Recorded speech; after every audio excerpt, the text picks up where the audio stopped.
Pues bueno, primero que nada, muchas gracias por la invitación a la Ibero de la Ciudad de México, a los institutos de investigación, ¿verdad? Y todos los que están organizando este evento, a Laudato Si de Oxford también.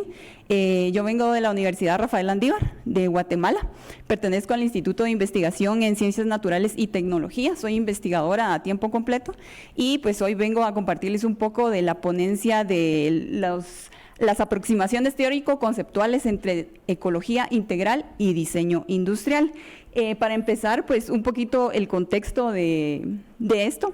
El programa de investigación del IARNA, que es el instituto que represento, nos basamos en la ecología integral en Mesoamérica, ¿verdad? Esto va hacia la comprensión y reconfiguración de las interacciones de la sociedad y la naturaleza para conservar, restaurar y gestionar territorios resilientes y funcionales hacia el bien común.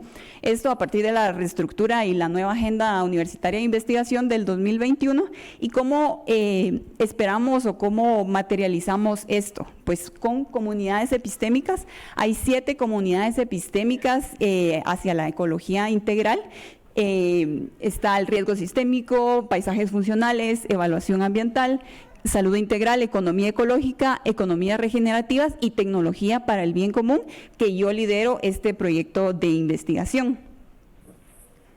Y bueno, la tecnología para el bien común, ¿qué es o qué busca la comunidad epistémica? Y principalmente es promover y facilitar el uso y el desarrollo de la ciencia, la tecnología y la innovación para poder resolver problemáticas o crisis socioambientales a través de propuestas de solución innovadoras y que tengan pues tecnología dentro de su propuesta. Siguiendo, pues, ¿dónde nos posicionamos? Primero, que hay una crisis socioambiental, ¿verdad? Esto desde el Laudato Si, ¿verdad? Es importante retomarlo, y que hay una crisis socioambiental que en Guatemala pues se está viviendo a nivel contextual, pero queremos llegar hacia el bien común, ¿verdad? Poder llevar ese bienestar a los más desprotegidos, a quienes no tienen acceso al poder o quienes no tienen acceso al conocimiento. ¿Y cómo lo esperamos lograr? Pues primero, desde la investigación aplicada, desde los institutos se ha trabajado mucho la investigación básica, pero se ha tenido poca exploración, ¿verdad? O hasta hace algunos años de la investigación aplicada, que sería pues aplicar los conceptos o aplicar los descubrimientos, ¿verdad? Para resolver las problemáticas con tecnología apropiada, que sería la tecnología contextualizada, ¿verdad? Más económica para las comunidades, los territorios, pero siempre considerando pues que hay una necesidad latente y siempre respetando los saberes ancestrales. Siguiendo, no sé si me avanza esto o si no le pido ayuda ahí a María, gracias. Por medio de innovaciones tecnológicas que serían pues propuestas de valor que tengan el componente tecnológico, ¿verdad? La innovación tecnológica como tal, y luego la transferencia de tecnología, que también considerada como transferencia de conocimiento, pero siempre ligada a la co-creación con las comunidades, ¿verdad? Con los diagnósticos participativos, con la aplicación de metodologías de pensamiento de diseño que puedan abordar, ¿verdad? Estas crisis socioambientales, pero siempre tomando en cuenta a la comunidad. Y pues todo esto lo vemos como investigación, desarrollo e innovación, pero siempre con el enfoque de la ecología integral que va de la mano del bien común, perdón. Bueno, ¿de dónde viene la problemática, verdad? Viene desde el nodo de que hay una deuda de la tecnología con el bien común, desde la agenda universitaria de investigación, que este es nuestro centro, ¿verdad? O sea, esa es la problemática que estamos abordando con el objetivo de poder reducir esa brecha digital y esa brecha tecnológica a los más desprotegidos, ¿verdad? A los más pobres, hacia el bien común, ¿verdad? Y por eso nace el proyecto de investigación que estoy liderando desde hace poco. Y ya para pues ir aterrizando o compartirles un poquito más del artículo, tal vez si me ayuda por ahí. Avancemos para ver toda la diapositiva, por favor. Entonces, pues aquí solo coloqué la primera pregunta orientadora y el primer objetivo específico, ¿verdad? Que es el que se vincula con el tema que voy a estar presentando, que esto abona a qué es el marco referencial de ciencia, tecnología e innovación, ¿verdad? Dentro del programa de ecología integral, que es el contexto propiamente de todo el proyecto de investigación. Y el objetivo específico, que ligado pues al objetivo general, que ahí está, pero no lo vamos a profundizar, es generar ese marco referencial, ¿verdad?, que nos lleve a una comprensión, ¿verdad?, de la importancia que tiene la ciencia, la tecnología y la innovación, ¿verdad?, hacia pues un bienestar de la sociedad guatemalteca. Entonces, esta es una revisión sistemática de literatura de la relación que tiene la ecología integral con el diseño industrial. ¿Y por qué surge esto? Surge porque, primero, pues soy diseñadora industrial, y ¿qué hace una diseñadora industrial en una comunidad epistémica de tecnología para el bien común? Pues estaba un poco disruptivo, ¿verdad?, por así decirlo. Entonces, esta fue una base, ¿verdad?, para entender cuál es esa relación entre la ecología integral y el diseño industrial. Este es un artículo que se publicó en junio de este año, que es una revisión sistemática, ¿verdad?, de cuál es esa relación, y que principalmente hay un vínculo humano y contextual del diseñador, ¿verdad?, y la ecología integral, ¿verdad? ¿Esto por qué? Porque el diseñador está destinado a poder resolver necesidades, a poder proponer soluciones, y vinculado al bien común, pues nos va a llevar al bienestar de las personas. Bueno, trayendo un poquito de lo que dice Laudato Si, ¿verdad?, que ya lo hemos estado viendo desde ayer, pero qué partes retomo, ¿verdad?, que me ayudaron al artículo, es de que el Papa Francisco, ¿verdad?, supone estas interrelaciones con los seres vivos y su entorno, ¿verdad? La ecología ambiental, económica y social, la economía cultural y la ecología de la vida cotidiana. Entonces, hay un vínculo innegable, ¿verdad?, entre la ecología integral y el bien común. Si podemos avanzar, por favor. Entonces, ¿qué resultados nos dio esta revisión sistemática de literatura? Pues primero, que el diseño industrial sí tiene un rol social, ¿verdad? Es una disciplina que busca innovar, que busca proponer soluciones, ¿verdad?, que contextualiza las necesidades, que se acerca al usuario, y por ello tienen un rol fundamental en la sociedad, ¿verdad? Es una disciplina que que es responsable hacia la resolución de los problemas, y hay un contexto social mucho más amplio, ¿verdad?, donde pone al usuario en el centro de estos problemas. Siguiente, por favor. Siguiente. Gracias. Entonces se hicieron varias búsquedas, se hicieron 3 búsquedas de literatura en la base de datos de Research for Life, se encontraron diferentes artículos y se descartaron los que no tenían pues nada que ver con la temática que teníamos a abordar. La primera búsqueda nos brindaron resultados como diseño ambiental y sustentabilidad, que son las interrelaciones que estábamos buscando. En la segunda búsqueda, el ecodiseño, la sostenibilidad y el diseño ambiental, y en la tercera búsqueda, el ecodiseño, ecoinnovación, economía circular y evaluación sostenible, ¿verdad? Todo esto se revisaron varios artículos, desde sus resúmenes, títulos, ¿verdad?, y de dónde provenían, de qué universidades, y llegamos a estas conclusiones, ¿verdad?, que eran lo que queríamos llegar a entender, ¿verdad?, cuál era esa relación de estos conceptos y teorías, y bueno, para seguir la investigación. Adelante, por favor. Entonces, resaltamos estos conceptos interrelacionados entre la ecología y el diseño, de Tomás Maldonado, el diseño ambiental, de la cuna a la cuna, o el cradle to cradle, y la ecoinnovación y la economía circular se evidencian como conceptos centrales de estas interrelaciones. ¿Y qué tiene que ver la ecología integral, el bien común, en el currículum de diseño industrial?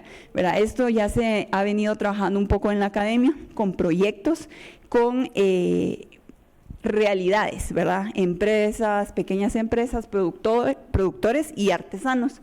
Entonces, se ha buscado, ¿verdad?, un poco, digamos, tal vez no planificado, pero se ha logrado, ¿verdad?, algunos objetivos para reducir la brecha, como recursos tecnológicos tangibles e intangibles, desde productos, análogos, máquinas, herramientas, metodologías participativas, ¿verdad?, con estas comunidades, propuestas que aportan soluciones por medio de la tecnología apropiada. Vemos propuestas de solución como filtros de agua, recolección de agua de lluvia, herramientas para artesanos, ¿verdad?, transferencia de tecnologías o extensión en clave participativa.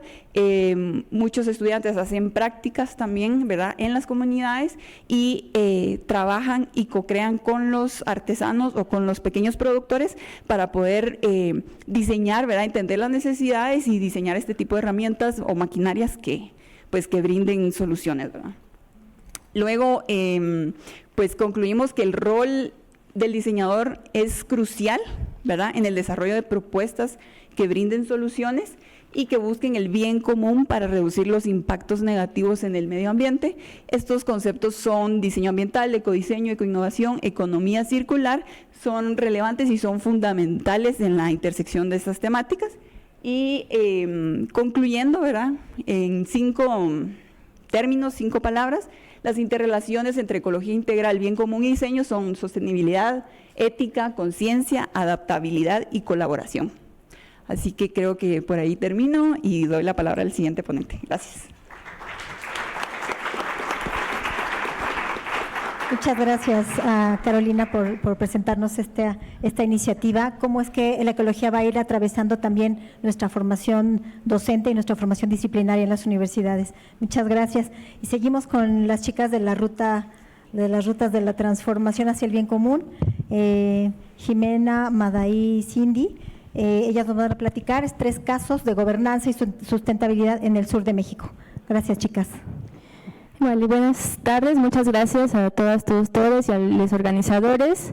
Bueno, primero mencionar que esta es una presentación a varias voces y son muchas voces las que lo que viene reunido aquí en esto que vamos a exponer. Decir también que estamos en una etapa, pues digamos, inicial de este proyecto. Y lo que queremos presentar es un avance también de estos diálogos que hemos mantenido en torno a estas 3 experiencias. La siguiente, por favor. Somos, bueno, el equipo que lo conformamos, somos un equipo transdisciplinario dentro del marco y del seminario TISI, del Centrus. También venimos del área de Economía Social y Solidaria y del área de Antropología Social. Y bueno, mencionar que quienes integramos este equipo, hay también compañeras que elaboran y acompañan dentro de los procesos sociales dentro de estas empresas solidarias como Diego, como Cindy. Entonces es también desde un enfoque de investigación, pero también de participación activa. Y bueno, son tres casos, 3 experiencias del sur de México, principalmente Guerrero y Oaxaca. Uno es una empresa solidaria de una empacadora y comercializadora, productora de limón. Otra es una empresa social y solidaria de producción y comercialización de piezas de barro. Y otro es un proceso comunitario de defensa y de acceso al agua. El siguiente, por favor. En cuanto al enfoque metodológico, bueno, nuestro objetivo es comprender cómo es que se organizan y construyen bien común colectivamente de la mano del cuidado y del vínculo con los ecosistemas y construyendo y caminando hacia la ecología integral. Esto lo estamos haciendo y proponiendo desde varios enfoques teóricos, conceptuales. Uno es el de la innovación transformadora, desde los sistemas socioecológicos y también desde la espiritualidad subyacente y los valores desde los cuales trabajan y caminan estos procesos. Para esto estamos justamente mirando estos 3 casos, mirando las experiencias, los valores, enfatizando la diversidad de cada uno y la riqueza de cada uno. Y bueno, antes de pasar a la anterior, por favor, antes de pasar a los casos, queríamos presentar un poco de lo que hemos venido ya caminando y dialogando. Estos son, este cuadrito de intersecciones, lo que buscamos es mirar, por un lado, cuáles son nuestros soportes conceptuales, cuáles son esas primeras preguntas que nos estamos haciendo, y tal vez más que certezas, pues son intenciones, intuiciones y también primeras pistas, ¿no?, basado en estas 2 preguntas. Lo primero, en cuanto a qué queremos saber, qué queremos comprender, y la segunda, cómo es que se organizan estas experiencias, colectividades y empresas solidarias.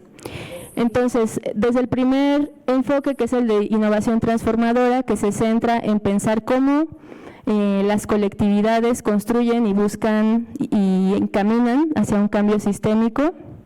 desde el contexto en el que se encuentran, pero también desde las alianzas que pueden construir y los desafíos que enfrentan. Aquí lo que hemos mirado es que muchos de estos, los tres procesos están trayendo hacia la construcción de la experiencia diferentes formas de organización comunitaria, que bueno, en Oaxaca se le ha nombrado comunalidad, pero cada uno tiene su especificidad.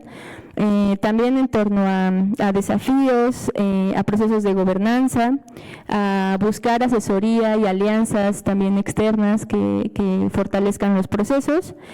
Y una muy importante que es en cuanto a cómo se organizan, hemos mirado los vínculos y la confianza como parte fundamental del caminar de estas experiencias.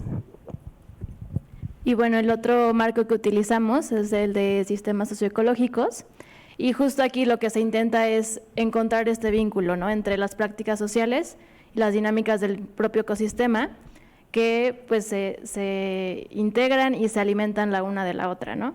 Y en este sentido, lo que queremos comprender de sus formas de organización bajo este marco fue cómo es el cuidado y el aprovechamiento sostenible de los bienes comunes. Dentro de los tres casos se observa un uso de los bienes comunes y una interacción y una relación con ellos bastante interesante. Y también ver las prácticas colectivas que tienen los tres casos, ¿no? Desde la sostenibilidad, pensando en el presente y también en el futuro de las generaciones que vienen. Es transversal también ver cómo hay como inquietudes por defender, por cambiar prácticas y por cuidar sobre todo a los otros, a los otros y al mismo ecosistema. Sí, y el tercer marco es el de la espiritualidad subyacente, que en este caso creo que lo hemos platicado mucho en diferentes espacios, ¿no?, en estos 2 días, y que en estos proyectos se reconocen los saberes, ¿no?, como primer punto. También hay valores compartidos que convergen todo el tiempo entre las personas que conforman estas formas de organización, y también algo súper importante, hay una visión y una esperanza puesta en el futuro, ¿no? Sí hay una idea de un bien común, quizás no nombrado con ese tecnicismo, pero existe, ¿no? Existe la esperanza como eje y horizonte. También lo que estamos tratando de observar en los casos es cómo se practica, ¿no? O sea, cuando hablamos de espiritualidad puede ser un eje muy, muy grande, pero dentro de estas organizaciones, cómo se están llevando a cabo estas prácticas. Y pues bueno, voy a comenzar con los casos de estudio. Pues con mucho orgullo y con mucha dignidad presento y represento, acompaño a una cooperativa llamada Somos Barro 1050. Y Somos Barro 1050 es una cooperativa que se caracteriza por la diversidad de los miembros que formamos parte. Compartimos un espacio de comercialización en Oaxaca Centro, en la ciudad de Oaxaca, pero todas las integrantes formamos parte, en mi caso yo soy de Yucatán, las socias son de Puebla, Chiapas, Valles Centrales en Oaxaca, hay miembros también de Ciudad de México, hay una red de donadores que también forman parte de esta cooperativa a través de un modelo simbiótico. Y en sí formamos somos 17 representantes que representamos ahora sí a 84 familias. De tal forma que la cooperativa también es acompañada por una ONG llamada Innovando la Tradición, y entre las dos conforman un modelo simbiótico. Y me parece importante nombrarlo porque al final lo que se está buscando entre estas dos organizaciones es que haya una simbiosis de tal forma que exista reconocer que hay una interdependencia y que esa interdependencia nutre tanto el brazo comercializador, ¿no?, que es el objetivo de la cooperativa, pero también nutre los vínculos y la confianza que existe, ¿no?, como lo veíamos en un principio. Entonces, en ese sentido, también quisiera nombrar que en la cooperativa Somos Barro nos encantan las preguntas, nos encantan las metáforas, y hablando, si me acompañas con la siguiente diapositiva, nos preguntábamos, ¿no?, acerca del vínculo que existe entre esta forma de vida alfarera, que es lo que está al centro del proyecto, y la naturaleza, ¿no?, el primer punto que nos interpela. Y comenzando con las preguntas, ¿no?, sin que haya respuestas y para ir rápido, aquí tengo una pieza de barro, y si yo les preguntara de qué está hecha esta pieza de barro, sería muy fácil rastrear de dónde vienen, ¿no?, los elementos.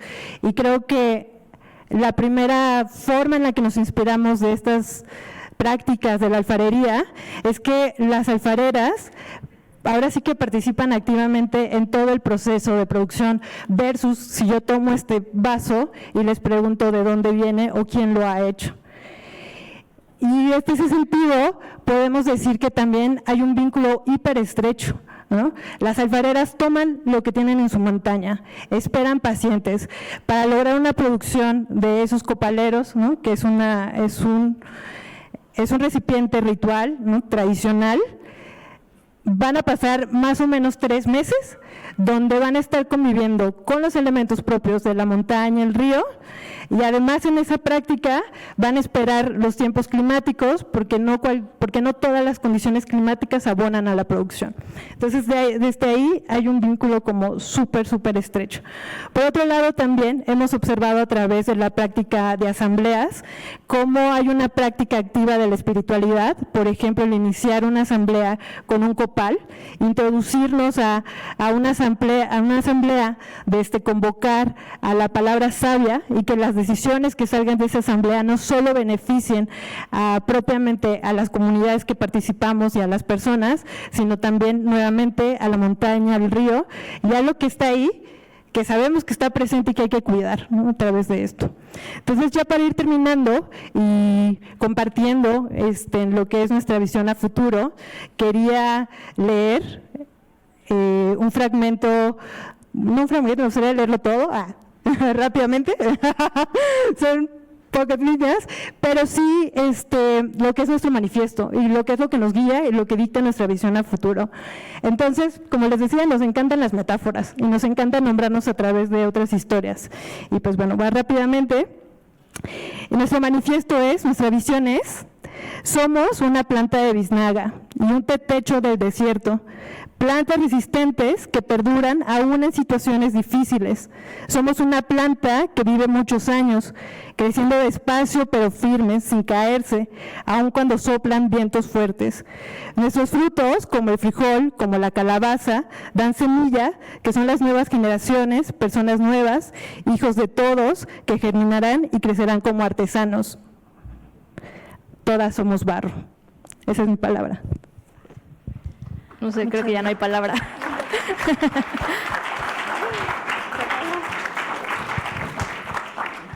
Son un misterio para nosotros los otros 2 casos, porque ya se nos acabó el tiempo para nuestra exposición, pero muchas gracias a las chicas de las Rutas Transformadoras y búsquenlas porque Madaí trabaja con la gente de Anahuitzuc en Oaxaca y Saraí está colaborando con las personas que trabajan en el río Teconapa para recuperar el río como un sistema vivo. Entonces, búsquenlas ahorita, allá afuera, en el café.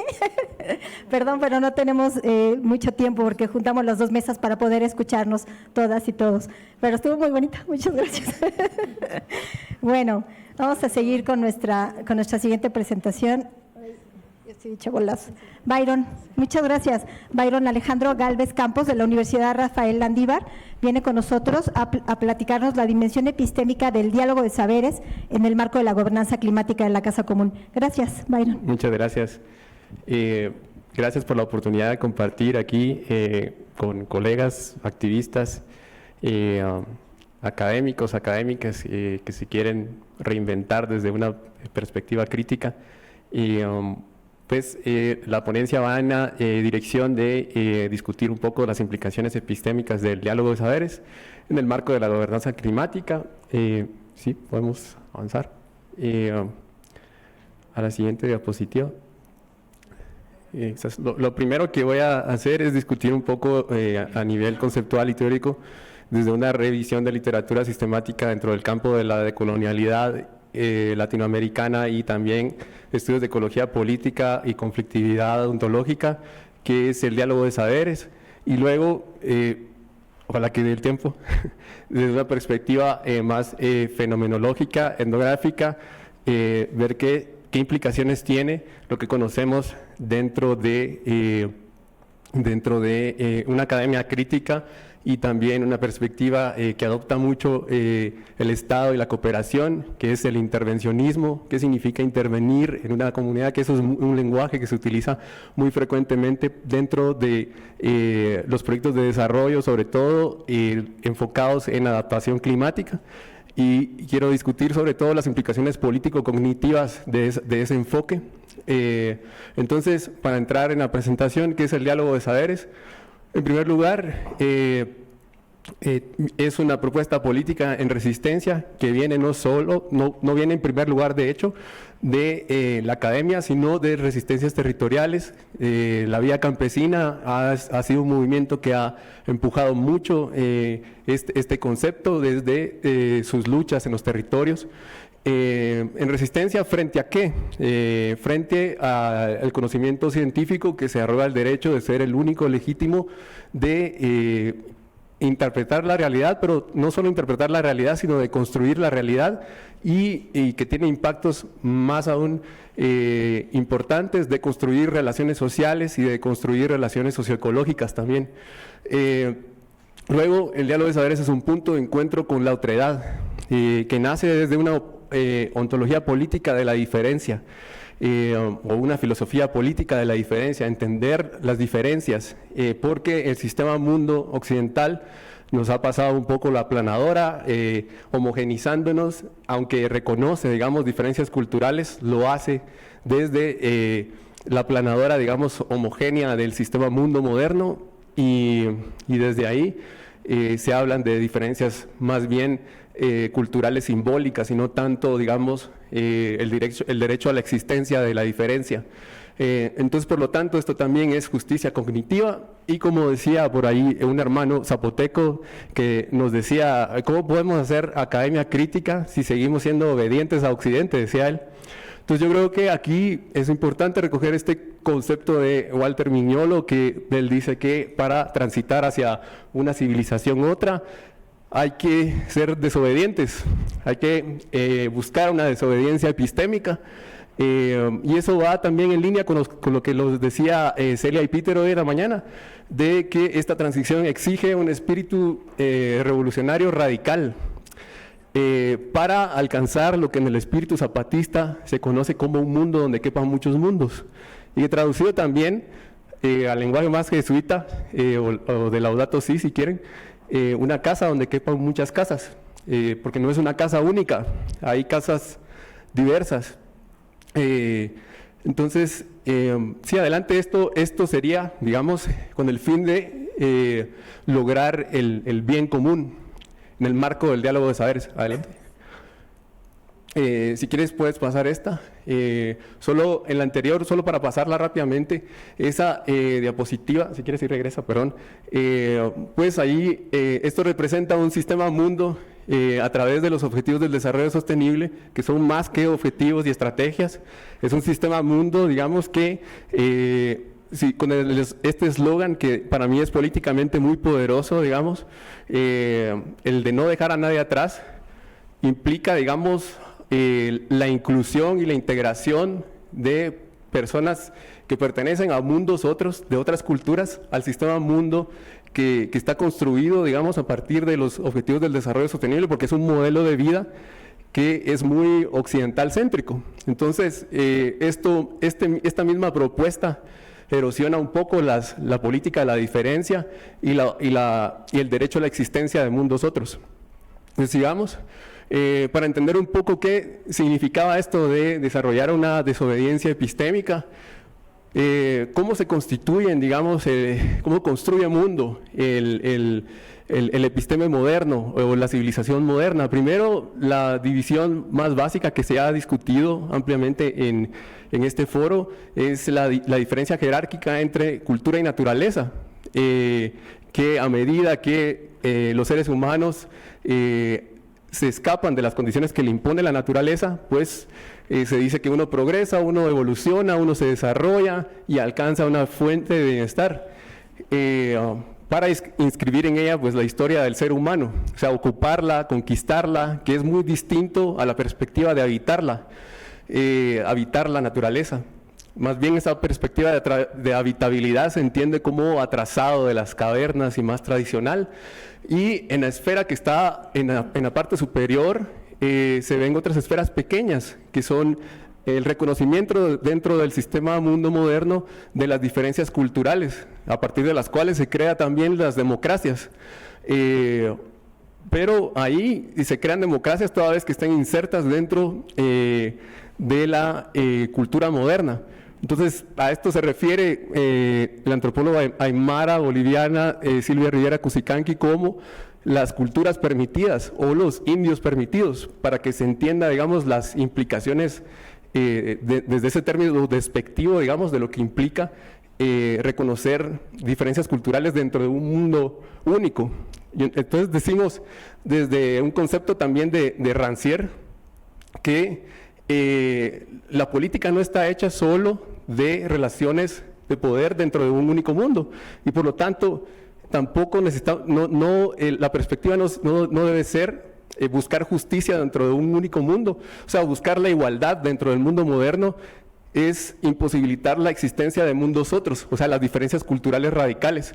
Y esto es lo que yo apunto en la otra esfera que está a la par del que representa la episteme moderna, que es una perspectiva más de relacionalidad, que ya mi compañera estaba señalando un poco, digamos, dándonos una orientación acerca de qué significa relacionarse con el barro, por ejemplo.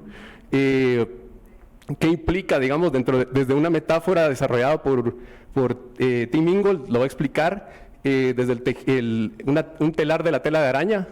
En el telar hay diseñadores humanos y más que humanos que diseñan el telar de la tela de araña, es decir, el territorio. Y aprender significa aprender a caminar en los hilos de la tela de araña, en el telar. Y esos seres también pueden ser el barro mismo. Entonces, esa relación socioecológica constituye, digamos, ese telar de la tela de araña, diseñándolo. No lo diseñan y una vez se queda estático, sino que está diseñándose minuto a minuto. Es decir, aquí no cabe la perspectiva también moderna de la separación sujeto-objeto, en donde la realidad se cristaliza y se puede interpretar a través de modelos mentales que se pueden exportar para entender otros territorios, digamos, en otros espacios geográficos. O sea, el conocimiento aquí se produce desde y para territorios específicos vivos. Y entonces, esto es lo que se reconoce como, digamos, ontologías del barro, ontologías de los bosques, el ser con el barro, por ejemplo, el ser con un río, de una forma interdependiente.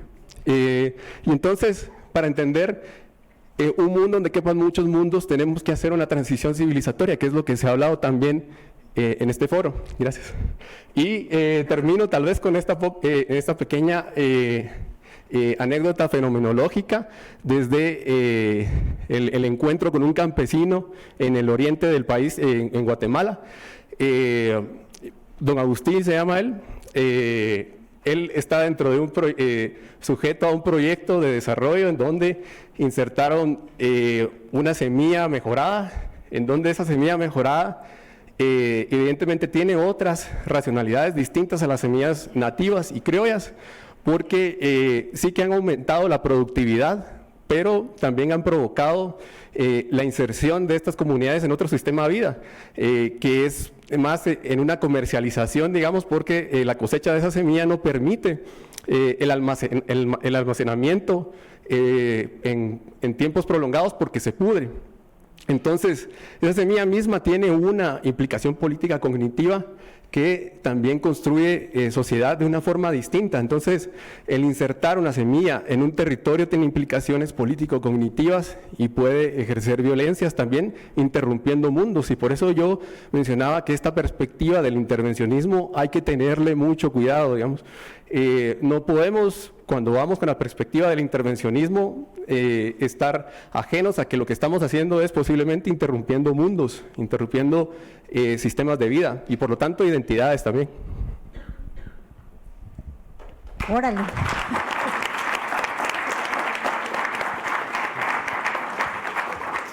Pues muchas gracias por todas estas palabras tan provocadoras y muchas gracias porque hemos estado oyendo como de la parte un poco más teórica, un poco más abstracta, a cosas muy, muy aterrizadas en el cuerpo, en el territorio, con casos y gente muy concreta. Muchas gracias a quienes hasta ahorita han estado participando. Vamos a seguir y ahorita, Isabel. Defensa biocultural del Bosque de Cobos, participación comunitaria en Aguascalientes, México.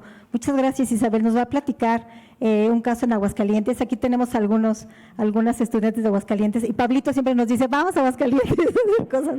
O sea, aquí tenemos la oportunidad de conocer lo que están haciendo en este colectivo. Gracias, Isabel. Bueno, pues primeramente gracias a la Universidad Panamericana por la organización de este foro de ecología integral y de la Semana del Bien Común. Y pues yo les voy a hablar sobre la defensa biocultural del Bosque de Cobos, participación comunitaria en Aguascalientes, México. Aguascalientes es un estado que está en el centro norte de México. Es un estado pues de aproximadamente 5,000 kilómetros cuadrados, es un estado pequeño. Y bueno, la que sigue, por favor.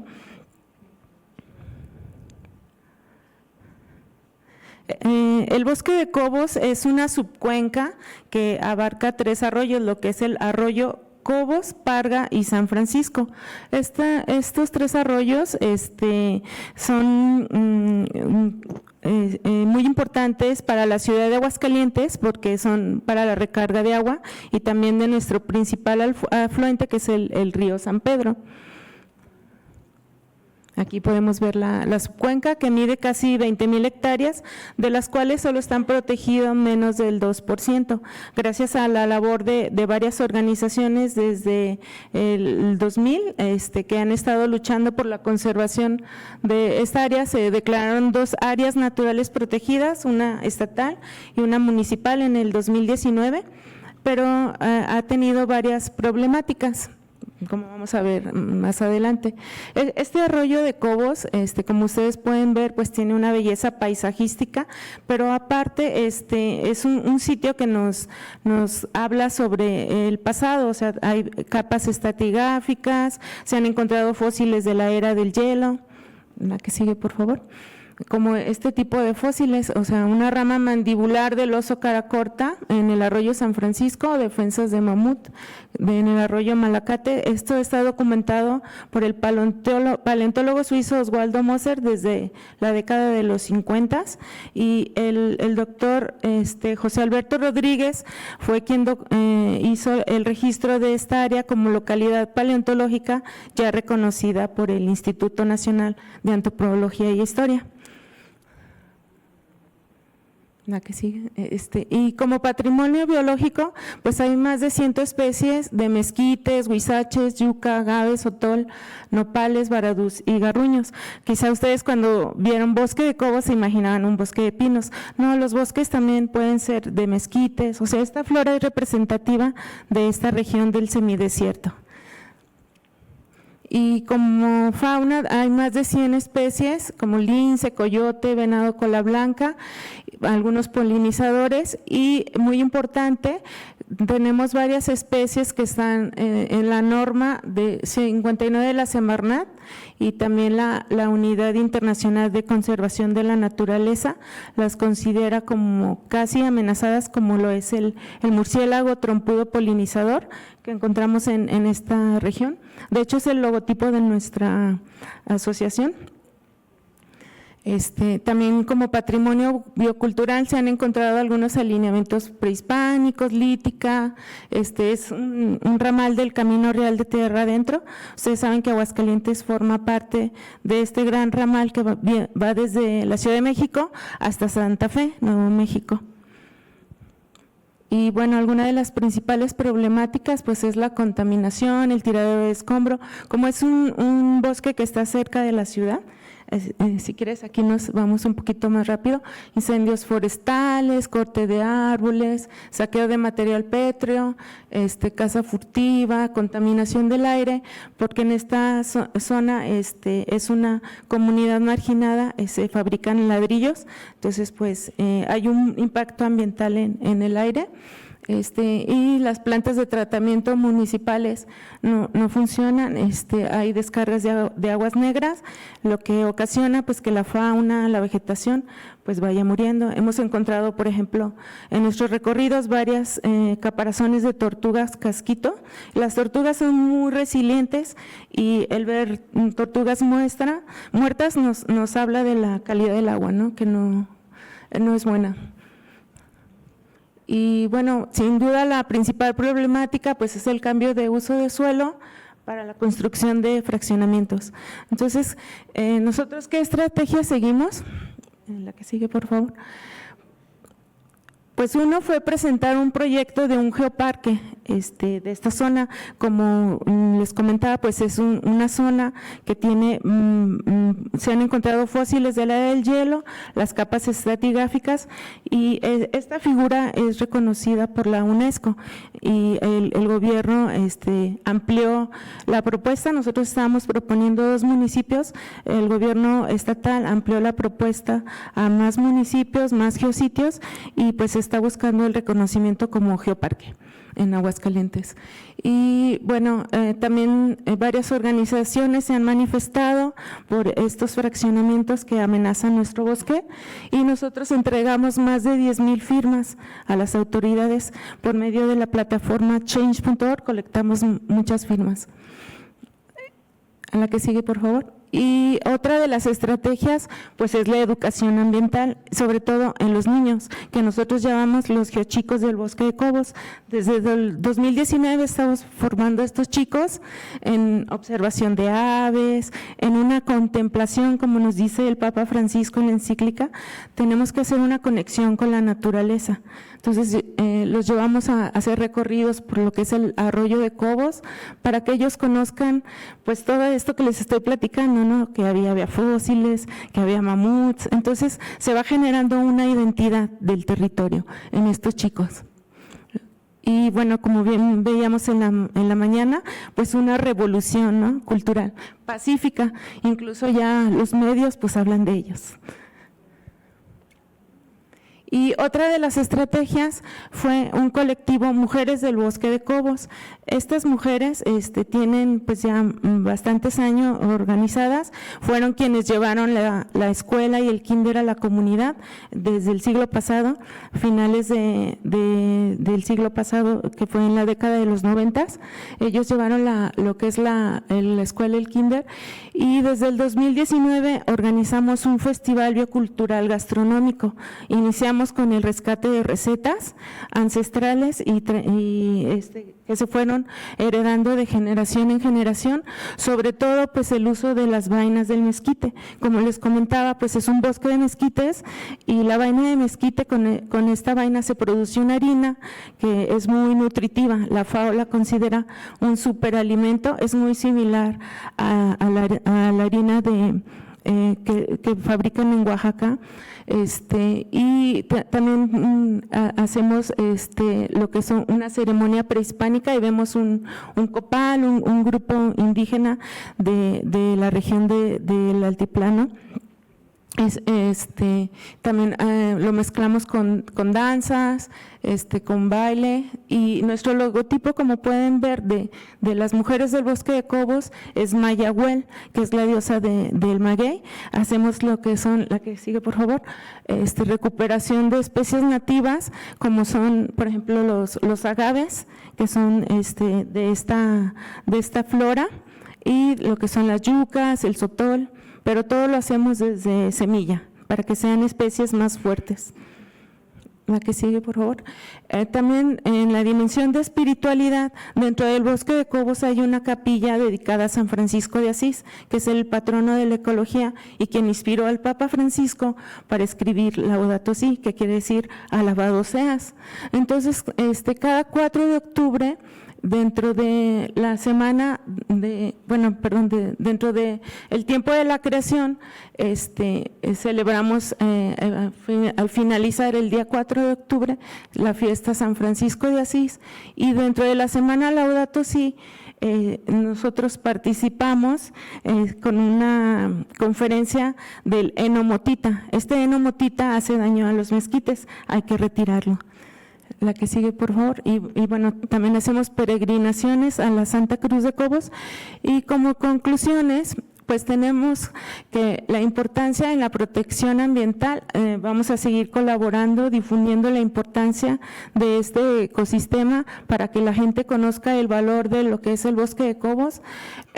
Hay una responsabilidad ética y necesidad futura para la expansión del territorio, o sea, no estamos en contra de las casas, sino que se haga en lugares pues que ya fueron afectados, no destruir el bosque para seguir creando fraccionamientos.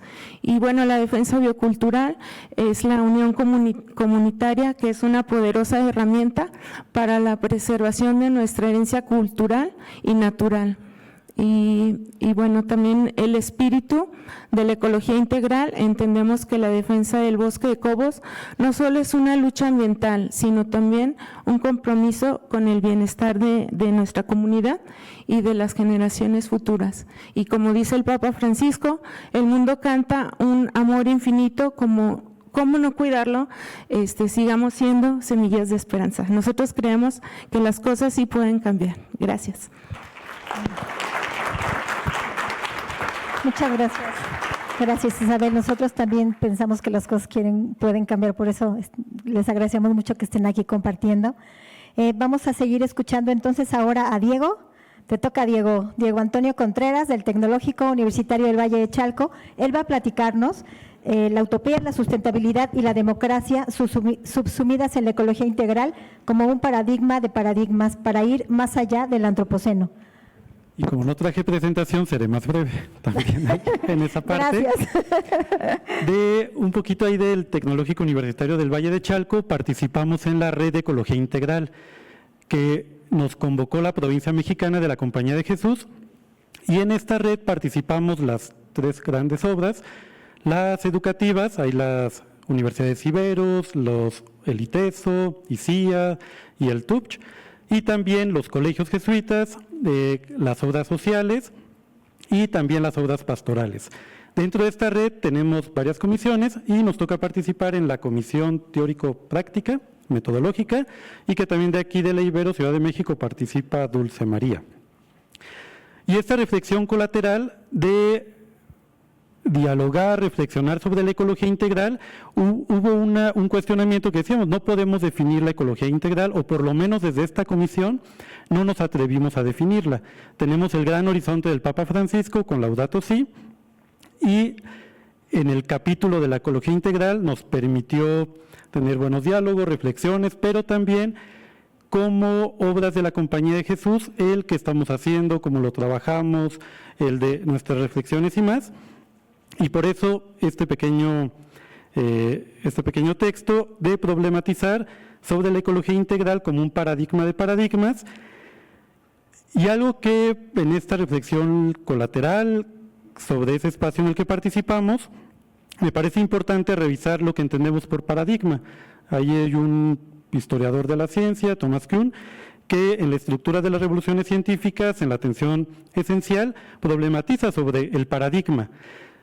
Y una propuesta es de que veamos más que la ecología integral como algo que podamos limitar en lo que implica tal cual una definición, sino verlo como un paradigma, porque nos permite el de algo más abierto, algo que integra, y que también el Papa Francisco lo resalta, de manera integral, pero que también integra otros paradigmas, otras propuestas, y que en este sentido la propuesta de un nuevo paradigma como la ecología integral irrumpe en tiempos de crisis.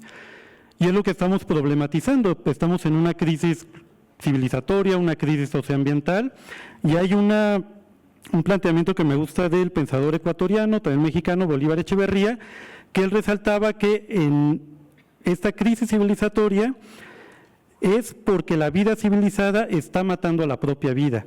Y en este sentido de cuestionamientos y en un sentido de una crisis visto de manera negativa, las propuestas de un nuevo paradigma que irrumpen tendría que buscar la vida en el planeta, y la vida en el planeta tanto del ser humano como de la naturaleza, y que esta vida pueda ser plena, pueda ser digna, y ya que en los diálogos que hubo en la mesa anterior, ahorita con otros, y que le podemos llamar de muchas maneras: buen vivir, convivencialidad, hay con Iván Illich, pero también el summa causa y summa camaña, y otros que también en Chiapas nos enseñan mucho. Y esta crisis, que empezamos a cuestionarla, buscamos también cómo encontrar los problemas vitales que nos permitan superarla, y en un sentido positivo, las crisis nos permiten nuevos caminos para impulsar nuevos paradigmas, teorías, prácticas, proyectos, y que ahorita ahí, en este diálogo, yo creo que es lo que también enriquece, nos motiva, nos nutre, nos revitaliza, y que también en la mesa anterior se mencionaba de la esperanza, ahorita también hace ratito en la parte del futuro, y que el Papa Francisco es lo que nos invita con la ecología integral, una mirada amplia, el buscar respuestas integrales, pero que también estas respuestas, y algo que también en el modelo educativo del TUPCH resaltamos, es de que tienen que ser respuestas, un modelo educativo de manera teórico, práctico, situado, y que tienen que estar de manera articulada para transformar la realidad en este sentido socioambiental para superar la crisis civilizatoria.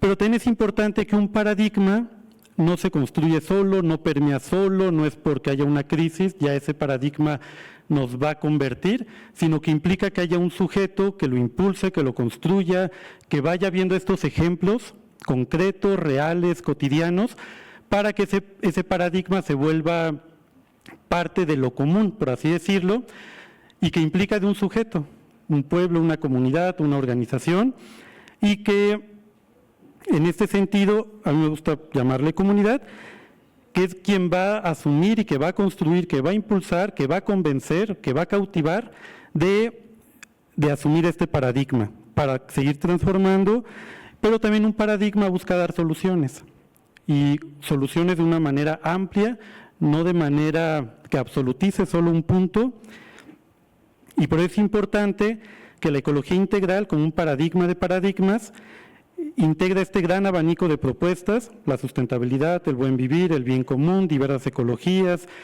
y que, lo mencionaron en la mesa anterior, también el ir complementando, no excluir de que esto sí, esto no, esto solo así, esto solo de una manera, sino en la búsqueda de los complementos para que cada quien va a ir construyendo su propia realidad en su territorio, en su cuenca, y que estos planteamientos nos permitan transitar. Ahí recordando también a Boff, que alude, no recuerdo, a un astrofísico, mencionaba que tenemos que transitar del antropoceno o del capitaloceno hacia una nueva era. Y esta nueva era, una era ecozoica, donde lo central o lo que rija de manera fundamental la vida la vida en general de todos nuestros procesos educativos, productivos, culturales, comunitarios y más, religiosos, sea la parte ecológica. Bueno, ya también ahí se resaltaba a San Francisco de Asís, el gran patrono de la ecología, y que en esta era ecozoica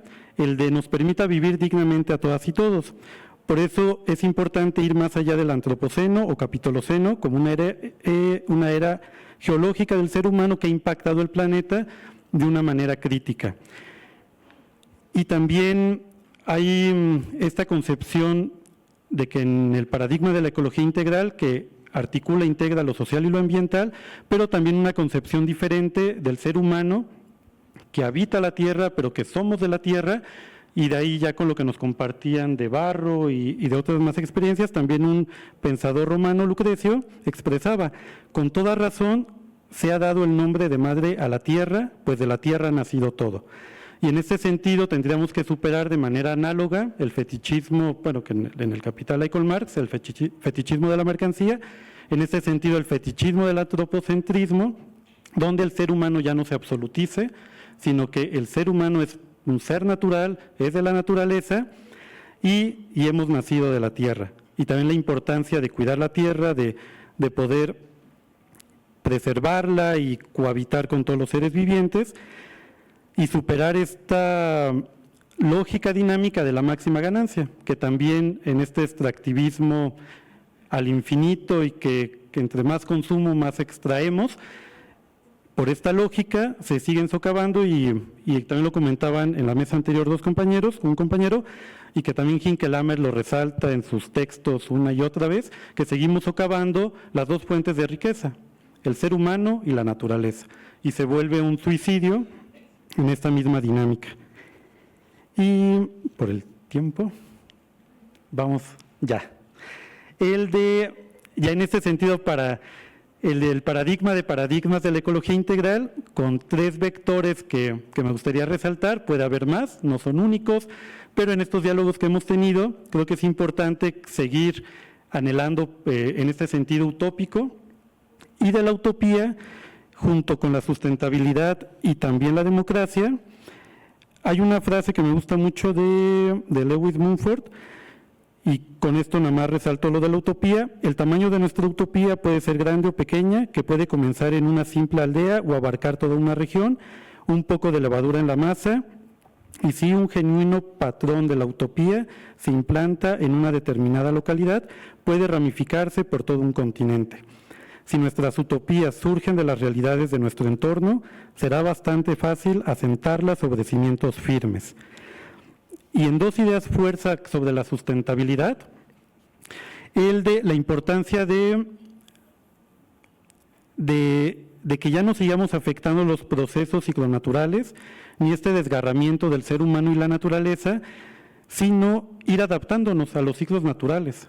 Hay un tiempo, ahí está la vasija de barro, o sea, no podemos producir todo lo que queramos en cualquier momento, hay ciclos socionaturales, naturales, tenemos que permitir esa parte, y también la importancia de la organización comunitaria, que implica procesos de politización, democráticos, de asamblea, el de responder a las problemáticas concretas, y de esta manera potenciar la vida comunitaria, pero comunidad como una comunidad de todos los seres vivos, ser humano y naturaleza, pero que vayamos marcando estas decisiones en el territorio, y con esos 3 vectores interrelacionados, seguir construyendo este gran paradigma de la ecología integral.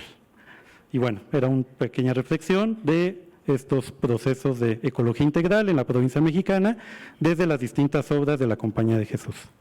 Sí, gracias.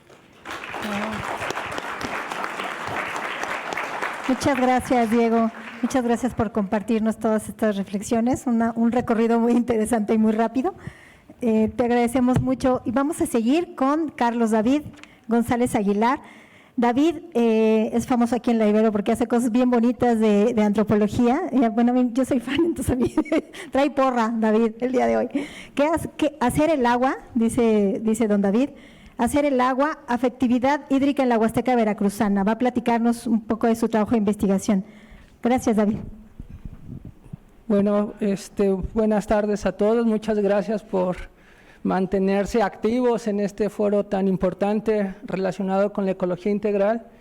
Y bueno, antes de iniciar la plática, creo que ya me han resuelto mucho del paradigma conceptual occidental desde el que podemos abordar esto, desde el que se pronuncia la ecología integral, y eso es un gran apoyo para mí, porque ya no les echaré tanto choro, ¿no? Me enfocaré justamente a la propuesta de campo que yo realizo en comunidades náhuatl del norte de Veracruz, y cómo a partir de esta experiencia en campo podemos aprender. Entonces, el primer llamado que hago es a que nos pongamos muy creativos, que nos pongamos también en un modo de especulación muy amplia, y también que demos una desestabilización a nuestras premisas conceptuales, ¿no? Que es justamente lo que me llevó a presentar en este foro de la ecología integral, porque yo viendo que partía de esta institución religiosa, de un concepto ya muy bien, digamos, delimitado, decía, bueno, ¿y yo cómo le puedo aportar a esto, no? Y algo que he venido notando es que nos hablan de muchos conceptos, de mucha discusión, si hay críticas, si no, pero nadie nos dice cómo acercarse en el campo, ¿no? O cómo acercarse a esas otras experiencias. Entonces yo desde la antropología y la etnografía pues vengo a presentarles un poco de cómo ha sido el desarrollo y cómo he aprendido a generar una nueva relación respecto al tema hídrico, tanto a nivel local como a nivel nacional y planetario. Y esto también nos invita a reflexionar a que este problema de la ecología integral pues es de un nivel de escalas, ¿no? No es lo mismo sentir una afectación global por el cambio atmosférico, climático, a decir, tengo el problema en casa de que abro la llave y no tengo agua, ¿no? Y eso creo que es una reflexión también profunda, ver que la escala también nos permite ver que hay diferentes tipos de relacionalidades y que también permea el discurso universal respecto al uso consciente y efectivo del agua, ¿no? Yo digo, no tiene que ser tan efectivo porque, ¿qué pasa? Si tú tienes para gastar agua, puedes hacer un uso aunque no sea racional o irracional, ¿no? Pero si tú eres consciente de que estás lastimando el agua, de que esa agua es limitada, que es muy escasa y que también de alguna u otra manera vas limitando la posibilidad de la reproducción de tu propia vida, de tu propia comunidad, entonces entramos en otro tipo de discusión y de diálogo, ¿no? Entonces también algo que se ha planteado aquí mucho es justamente que este diálogo de conceptos muchas veces está limitado, ¿no? Y es algo que yo llamo la captura etnográfica. Es decir, nosotros llegamos como investigadores, como estudiantes de alguna ciencia, de alguna disciplina, y por ejemplo en el caso de la antropología, el caso que yo les voy a presentar, por lo menos está documentado desde 1930 y siempre han dicho que son rituales del agua, ¿no? Llevándolo justamente a esta parte tan espiritual, tan religiosa, pero que no sabemos realmente de qué se trata. Entonces, lo que podemos observar en ese desencuentro es que las comunidades originarias tienen un armazón conceptual que es más sofisticado que el nuestro para nombrar aquellas relaciones con las que conviven en sus territorios, ¿no? La siguiente, por favor. Un poquito de estas reflexiones en torno a ver cómo se percibe la destrucción y la transformación de las geografías y los territorios locales, ¿no? Mientras que el antropoceno nos dice que todo es culpa de los humanos, en la Huasteca veracruzana nos dicen que el problema de la sequía es un problema de relacionalidad porque al agua no se le da de comer, en acto. Pero esto tiene que ver también con la memoria de cómo estos pueblos han sido afectados históricamente por la colonización, por la deforestación, por el cambio de prácticas económicas, por los cambios de uso de suelo, pero también tiene que ver cómo estas mismas comunidades han sido resistentes a distintos embates de proyectos nacionales. El más reciente, por ejemplo, la extracción de petróleo, ¿no?, que también ha transformado muchos de estos espacios y que también están muy vinculados a la pérdida del vital líquido en la Huasteca. La siguiente, por favor. ¿Cómo empieza el proceso etnográfico en mi caso? Yo soy afortunado de todavía realizar estancias de campo muy prolongadas, ya llevo más de 8 años en la región, lo cual me ha permitido llevar un proceso de cómo se ha vivido esta transformación ecológica a partir de una sequía que ya lleva más de 6 años en la región y que empezó en el lugar menos esperado por un antropólogo, ¿no? En una misa de fiesta patronal, el padre inquirió a los vecinos diciéndoles que sufrían ese calor terrible por ser malos cristianos, ¿no?, por no ir a la iglesia. Entonces, en ese diálogo, en esa disputa, los vecinos alzaron la mano y dijeron, a ver, espérese, creo que se está equivocando porque nosotros estamos sintiendo tlayohuía. Y entonces dije, a ver, ¿qué es eso de tlayohuía, no? Entonces, tlayohuía básicamente es verse afectado por las transformaciones ambientales que están ocurriendo y sentir sufrimiento. Pero este sufrimiento no solamente tiene que ver con los humanos, también tiene que ver con los cerros, tiene que ver con los animales, incluso con la propia agua, ¿no? El agua también sufre. La siguiente, por favor. Un poco de los elementos que conformaron Tlayohuía durante la tesis de maestría justamente son estos, los cuales puse en operación una vez encontrado el término y empecé a preguntarles a todos los vecinos, oye, ¿qué es Tlayohuía? ¿Qué es Tlayohuía? Y entonces el movimiento de shock cultural para mí fue cuando me decían que el cerro también sufría, ¿no? Que el cerro no se veía verde, aun cuando yo lo viera verde, para ellos la tonalidad de verde era un verde triste, ¿no?, de sufrimiento.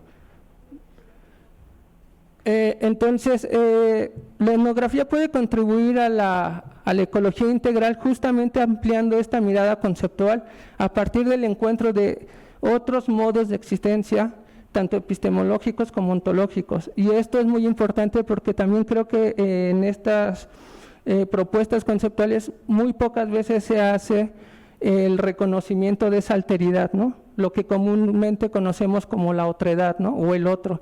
Sin embargo, también en esa adjetivación pues hay un poco de estigma, ¿no? De ese otro que a lo mejor lo vemos como atrasado, de ese otro que es el pobre, el marginado, el vulnerable, ¿no? Sin embargo, lo que pasa con la alteridad es que pone en su justa dimensión a los pueblos también como actores sociales de su propio devenir y en un diálogo constante con la actualidad, con la modernidad y con todos los ejes con los que se vincula. Un poco del contexto del lugar de trabajo, esto se realiza en el norte de Veracruz, en el municipio de Chicontepec, y lo que les muestro es justamente la imagen del Cerro Postectli, al cual ascienden los habitantes del lugar a dejarles las ofrendas principalmente al agua, al maíz, al trueno, al rayo, a una serie de númenes con los cuales interactúan y los cuales están vivos, ¿no? Entonces esta capacidad también de generar vida a través de otros es muy importante porque no solamente se está limitando a los humanos. Lo que ellos me decían es que si nosotros no estamos bien con ellos, el equilibrio de nuestra vida se pone en riesgo. Entonces es eso algo que dentro de la tesis de maestría se conoce como el cosmos socializado, ¿no? Siguiente. La Tlacualtilistli también fue el concepto que me puso de cabeza porque es darle de comer al agua, ¿no? ¿Quién le da de comer al agua? ¿No? Y el darle de comer al agua no es el acto en sí, ¿no? Es mostrarle un respeto, es mostrarle un cuidado, porque dicen los abuelos, y en esta lógica de interacción con la modernidad, dicen que, por ejemplo, cuando alguien vierte jabón o cloro al agua, el agua se quema. ¿Por qué? Porque es un líquido caliente que lo está alterando, ¿no? Nada más como para que veamos la dimensión de confrontación de realidades y de modos de existencia. Y algo que me ha llevado a esta investigación de largo aliento es justamente identificar que en un proceso de estos 8 años he identificado este ritual en los últimos 2 años en más de 42 comunidades, lo cual nos habla que hay una afectación de cuencas que tiene que ver con el río Tuxpan, con el río Pánuco, y que a nivel local no se habían dado cuenta hasta que yo presenté este mapa en la comunidad hace 2 meses, y entonces ahora ya no se trata solo de reconectar, como se ha mencionado en muchas de las conferencias, ya no se trata de reconectar con el territorio, sino de reconactuar, ¿no? O sea, ya hay que llevar a la acción y es una reflexión que ha surgido de las propias comunidades. Y bueno, estas son algunas de las propuestas que tienen. La primera es la defensa del Cerro Postectli. ¿Por qué? Porque hace 2 años colocaron una antena de comunicación en su cima y ahora el diálogo que se está generando con los vecinos es que ha dejado de llover también porque el cerro lo está lastimando esa antena y por obvias razones está molesto y no ha traído a las nubes, no ha traído al agua para que se aposente en la región. Y otra estrategia más técnica pues es la construcción de gaviones, y aquí es donde pues también el proyecto tiene incidencia social. A partir de este diálogo con la comunidad pues ellos han pedido que se genere un proyecto interdisciplinario para la recuperación de sus arroyos, de sus cuencas, y pues de esta manera pretender colaborar con el proyecto interdisciplinario que tenemos aquí en la ENA con la doctora Adriana y con el doctor Alessandro Questa, que tiene que ver con el desastre ambiental a nivel íntimo de las comunidades, ¿no? Y su implicación a nivel cotidiano. Pues muchas gracias. Muchas gracias. Muchas gracias, David. Yo creo que cada uno de los proyectos que se ha presentado aquí nos invita a conocerlos más, a sumarnos, incluso a trabajar, a acercarnos, a entender un poco más de qué es lo que está pasando con esos lugares, con esas personas. Vamos a escuchar por último a Alejandra, Alejandra Michel Tercero Villagrán. ¿Estás por ahí? Sí, estás por ahí. Qué bueno. Hola, buenas tardes. Hola. ¿Me escuchan? Sí, sí te escuchamos. Muchas gracias, Perfecto, Alejandra. gracias. Alejandra Michel es de la Universidad Rafael Landívar también. Qué bueno que vino un buen contingente de la Landívar. Qué bueno que están por aquí. El sistema de contabilidad ambiental y económica como una herramienta para estudiar el metabolismo urbano en Guatemala, de la Universidad Rafael Landívar. Alejandra Michel, te escuchamos. Gracias. Cuéntenme si ya miran mi pantalla. Vemos tu... Ya, ¿sí? ¿Sí? Perfecto. Si la puedes compartir, por favor. Ya, listo.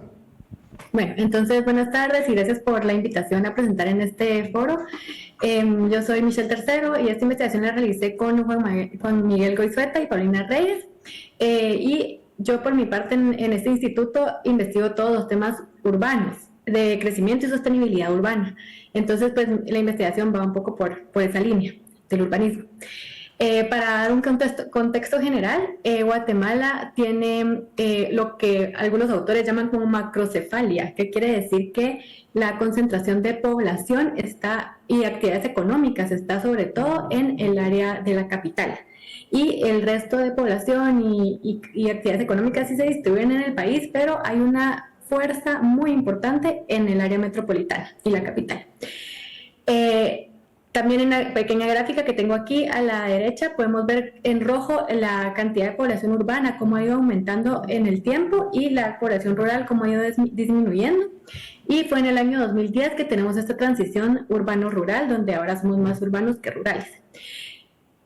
El área metropolitana en particular ha ido creciendo tanto de forma natural como por la atracción de migrantes internos, y para el 2018 reportaba contar con el 20% de la población nacional.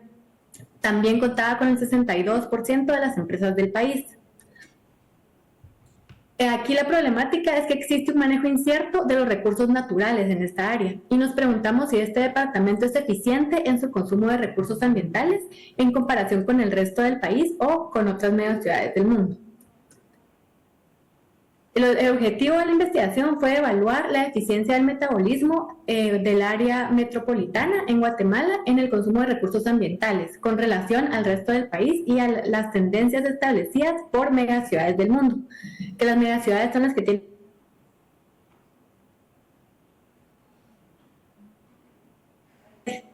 y los objetivos secundarios pues fueron analizar los consumos de energía eléctrica, agua, combustibles fósiles y generación de residuos.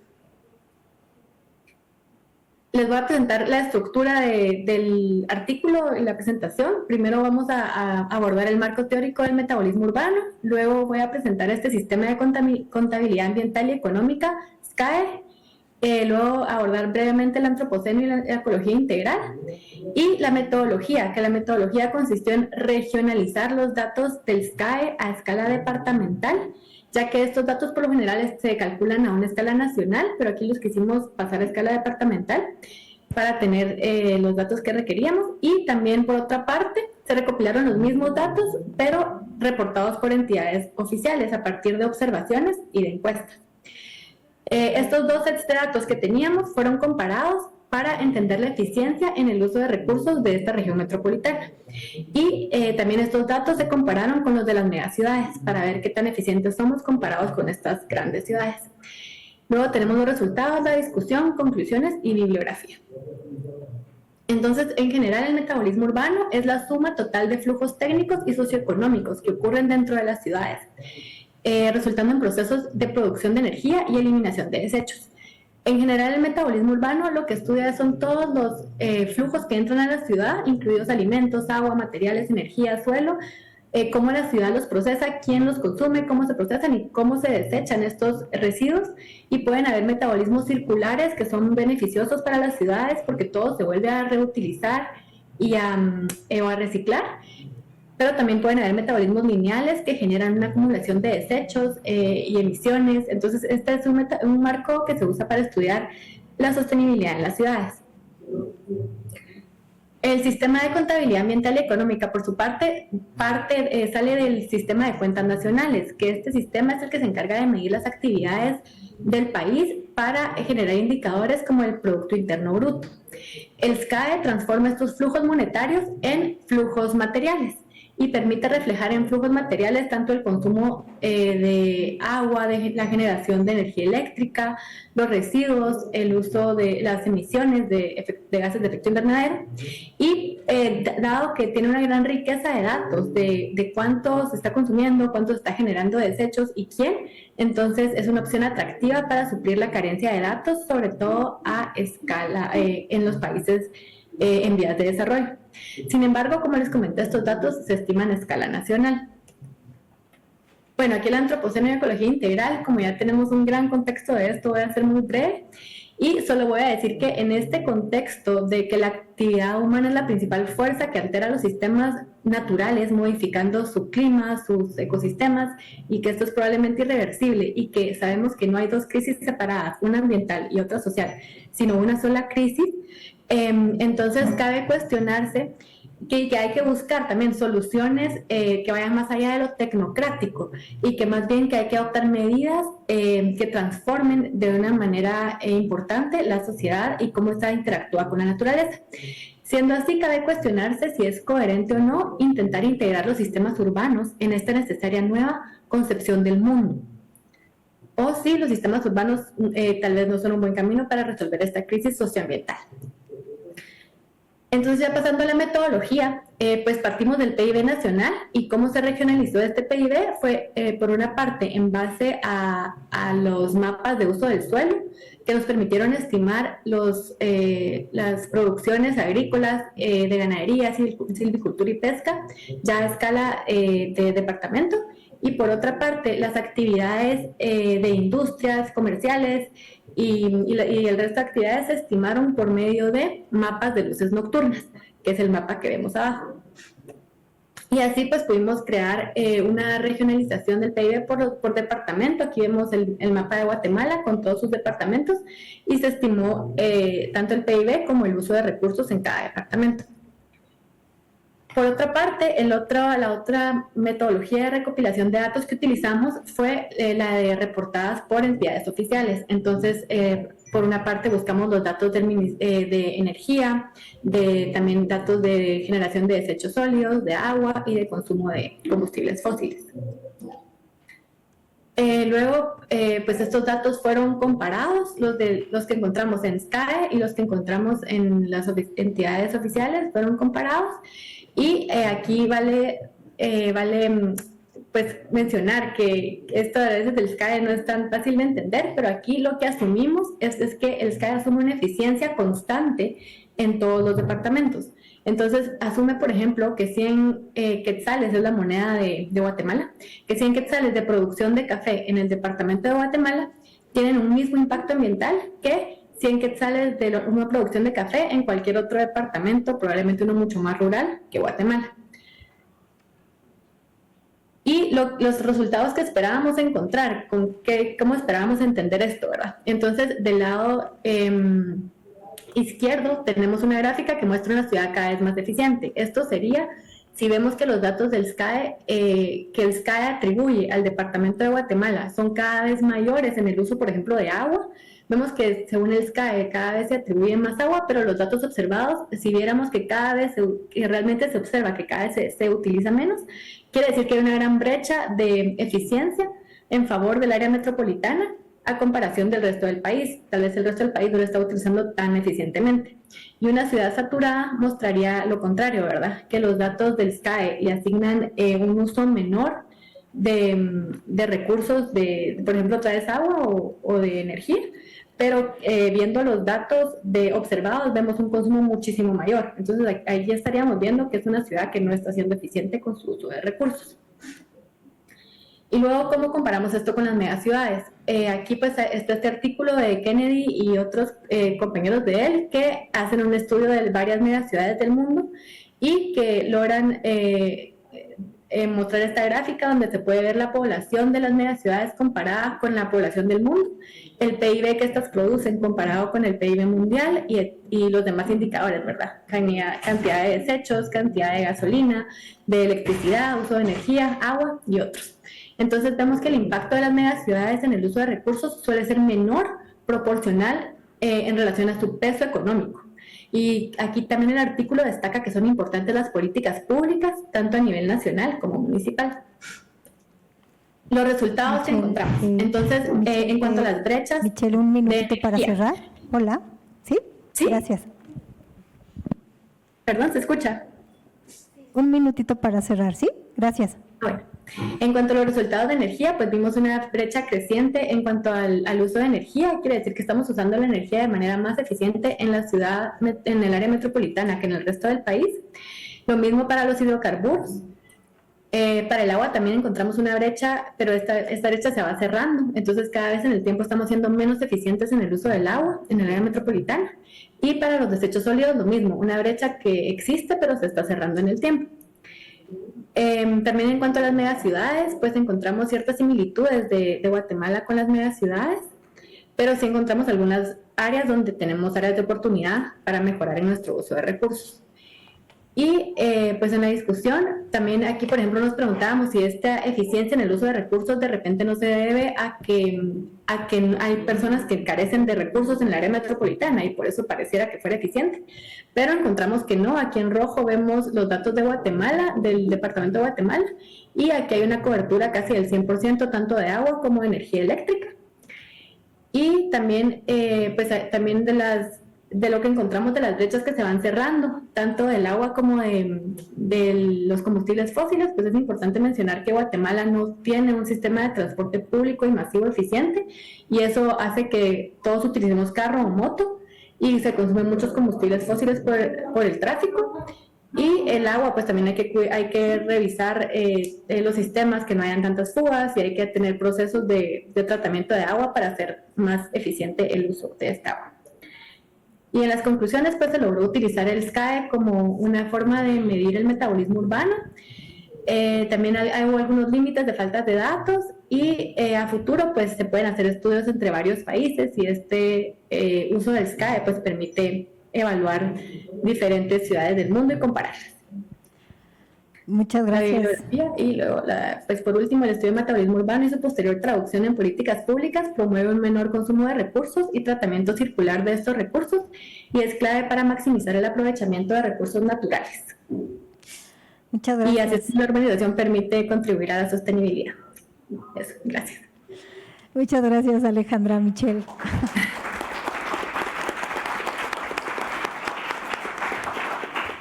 Muchas gracias por este panorama. También no podemos olvidarnos de los contextos urbanos y todos los retos que tenemos quienes vivimos ahí.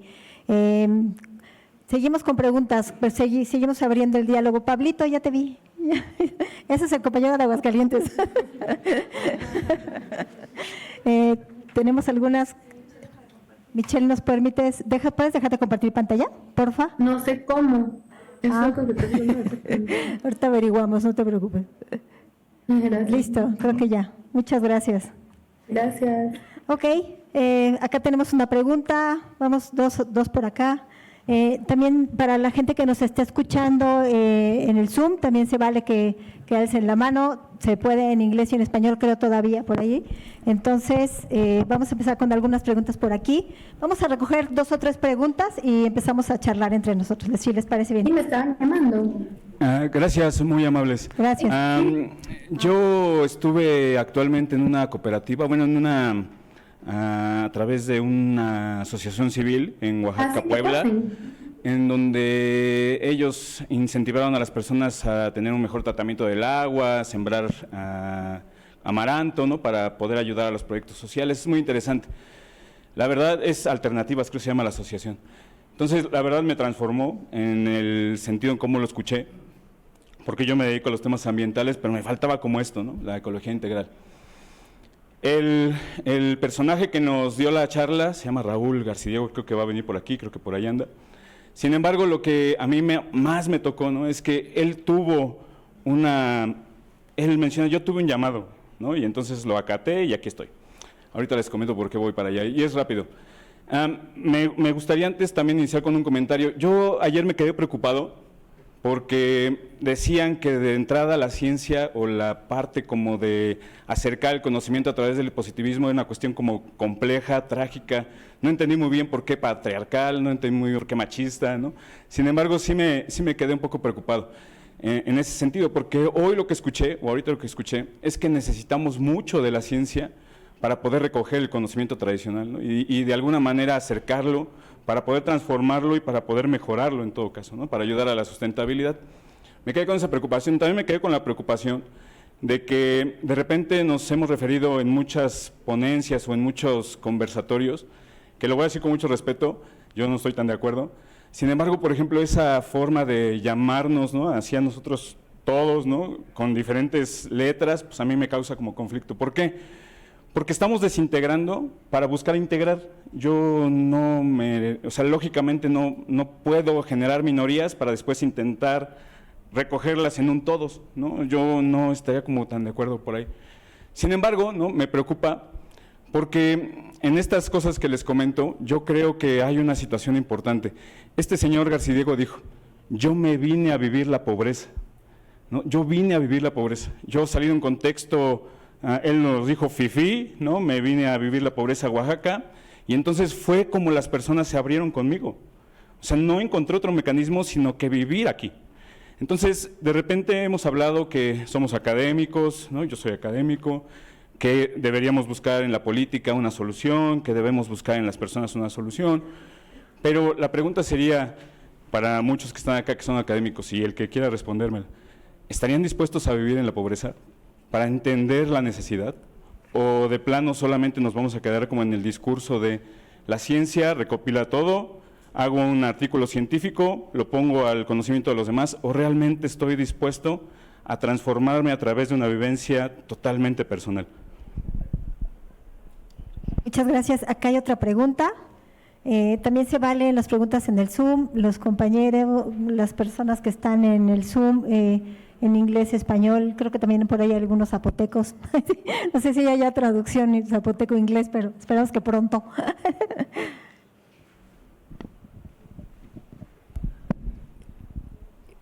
Sí, buenas tardes. Yo soy zapoteco y siempre mi lema es comer ricos y sabrosos desde la alteridad y la resistencia para construir la soberanía alimentaria. Y hace rato yo decía, pues ya estamos en esto de la ecología integral, ¿por qué no descolonizar la ciencia? Para pasar del romanticismo ambiental, de muchos ambientalistas, muchos conservacionistas, sí dicen, no, pues hay que cambiar a aquel, hay que cambiar al otro. Y ya dijo el compañero que acaba de hablar, mejor hay que cambiar la forma de cambiar y empezar por uno mismo, haciendo diálogo de saberes, como dijo el hermano, ¿no? Pero hacer diálogo de saberes, luego yo digo, ¿cómo destejes y tejes lo propio? Con conceptos propios, ¿sí? En comunalidad decimos, vivimos en armonía, ¿sí? Y bienvenido la tecnología, se adapta ahí. No sé si han escuchado de radio comunitaria, se utiliza la tecnología al servicio de la comunidad, el peltre y todo eso, pero se conserva la cerámica, se conserva la gastronomía propia. Entonces, mi gran pregunta es eso, ¿no? ¿Estamos dispuestos a cambiar para vivir en armonía y sanar a la madre tierra? Esa es mi pregunta. ¿Y cómo? O sea, ¿cómo destejer y tejer lo nuevo? Sería todo. Muchas gracias. Podemos tomar una pregunta más y luego echamos una serie de reflexiones. Yo creo que las reflexiones que nos han compartido pues nos evocan muchas cosas. Yo quisiera ver quién quiere compartir, quién de ustedes quiere compartir, o nos echemos una vuelta donde cada uno podamos decir alguna cosa respecto a las intervenciones que hemos tenido de las personas que nos han escuchado. Entonces vamos a proceder así. Si gustan comenzar por donde quieran.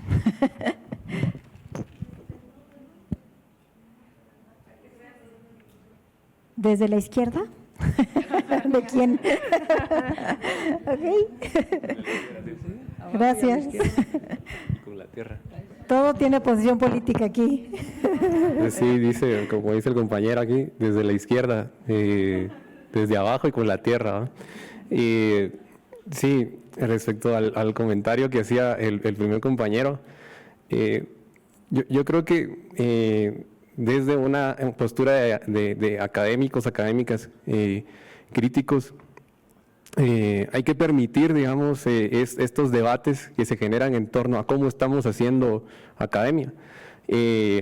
No hay que necesariamente, digamos, sentirnos atacados, y lo digo a título personal, digamos, si escucho una crítica en cuanto a mi ejercicio académico y cómo puede estar ejerciendo, digamos, violencias multidimensionales en mi acercamiento con comunidades, creo que tenemos que tener un espíritu humilde de recibir críticas y en ese proceso irnos transformando. Yo creo que es lo que estamos haciendo, digamos, en los que estamos participando en este foro. Estamos transitando hacia una transformación de construcción que está caminando, digamos, no está ya deconstruida o ya transformada. Pues estaríamos mintiendo si decimos eso, digamos. Y es lo mismo, digamos, el mismo mensaje que cuando nos dicen hoy en día, pues hoy en día ya no se puede ser hombre, le dicen muchos hombres, digamos, ¿verdad? Cuando le critican muchas feministas y vienen y nos dicen, tus prácticas son, conllevan, digamos, ahí micromachismos, y uno se siente atacado y dice, pero ¿por qué ya no se puede ser hombre en esta sociedad? No, yo creo que hay que dejar esas críticas, necesitamos otras formas de ser a las que tenemos que transitar, incluida la academia, digamos, en esa crítica, e irnos descolonizando, como decía el compañero zapoteco, a partir de el diálogo con sistemas de conocimiento que históricamente han sido subordinados, porque la ciencia ha sostenido un monólogo. Entonces queremos salirnos un poco ya de ese monólogo, de que solo el método científico, solo la ciencia superior, desde la ciencia se validan a otros conocimientos, la ciencia tiene la única posición política de decir esto es legítimo, esto no, o tu saber sí vale, porque sí se puede explicar desde el método científico, digamos. Entonces, cada sistema de conocimiento tiene su propio método y hay que respetarlo y ponerlo en diálogo, más bien, y no buscar integrarlo a la ciencia, digamos, y llamarle ciencia necesariamente. Yo creo que no hay que hacer eso porque hay otra metáfora que es bien peligrosa, digamos, que alguien me decía, pero ¿por qué no le llamamos ciencia a los otros conocimientos? A veces, tal vez sí, digamos, hasta hay que ver las intenciones políticas que hay detrás de eso, porque alguien me decía, hay que poner los otros conocimientos al nivel de la ciencia, me decía.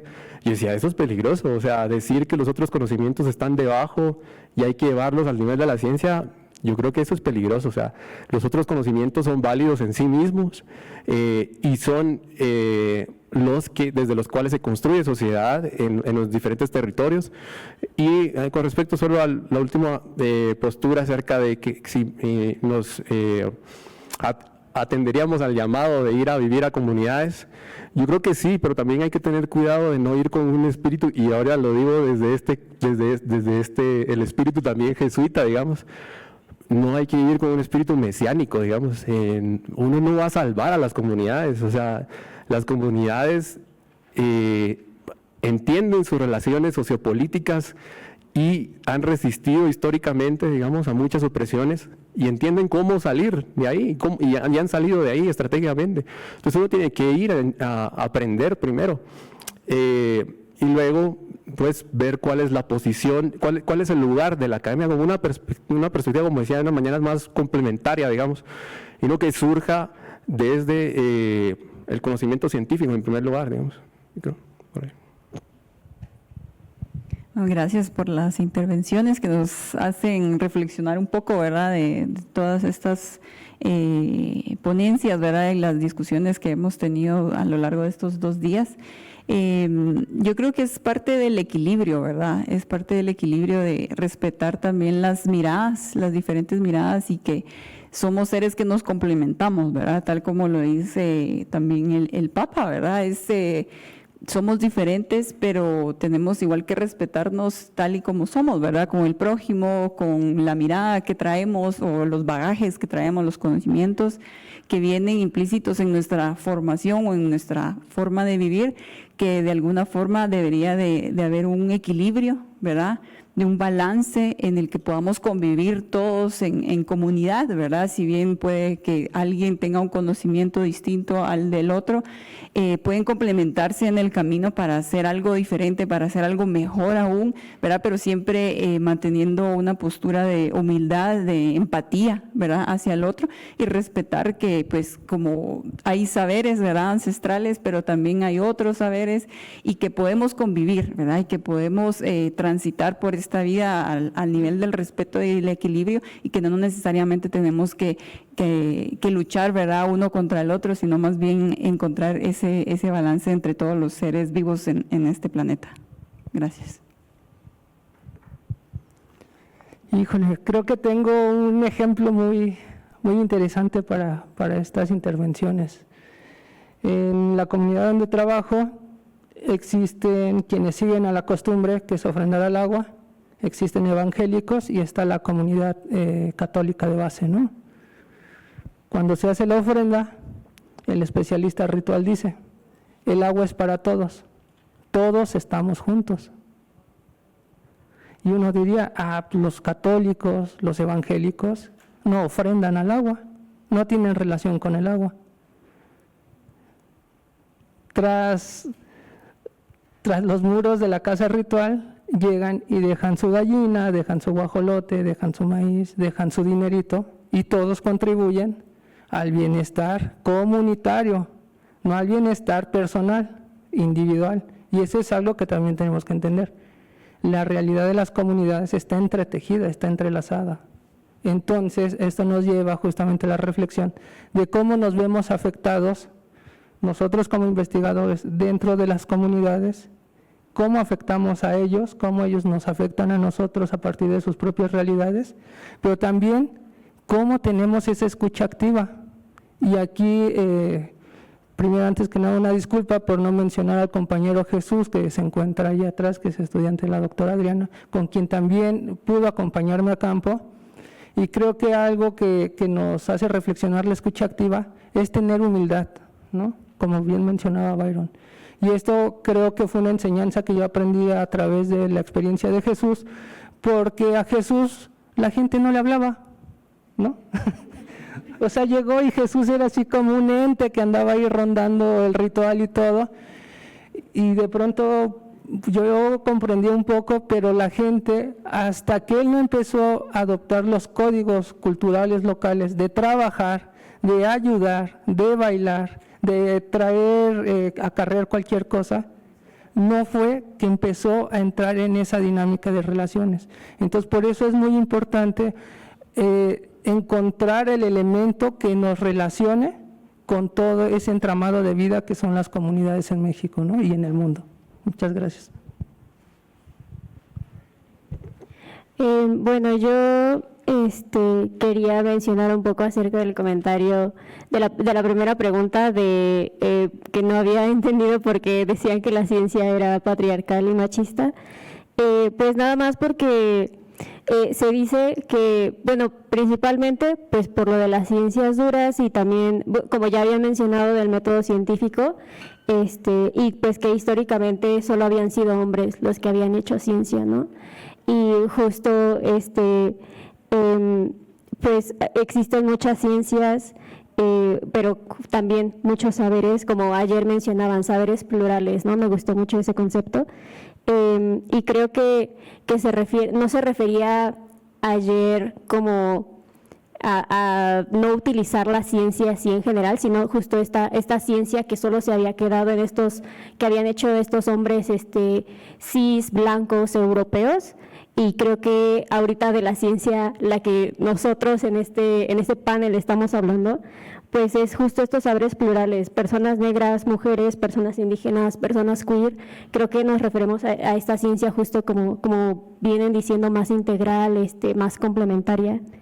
Y también la pregunta de si estamos dispuestos a vivir en la pobreza, sí, definitivamente.